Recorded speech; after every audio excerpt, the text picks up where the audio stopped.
সবাই ওঠো, ফজরের নামাজের সময় হয়ে গেছে। মা, আমি একটু পরে পড়ব, এখন ঘুম পাচ্ছে। ফারহান, নামাজ পরে করলে কিন্তু মিস হয়ে যেতে পারে। ফারহান, জানো নামাজ কেন এত গুরুত্বপূর্ণ? কেন বাবা?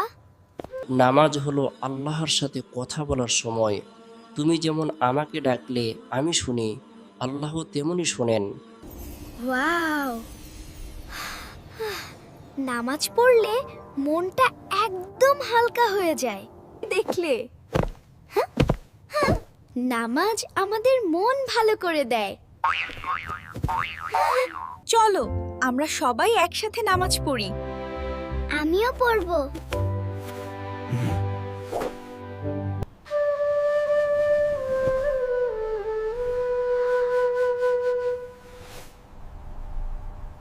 খুব ভালো ফারহান, নিয়মিত নামাজ পড়লে আল্লাহ খুশি হন।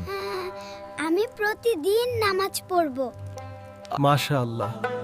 নামাজ শুধু ইবাদত নয়, নামাজ আমাদের ভালো মানুষ বানায়।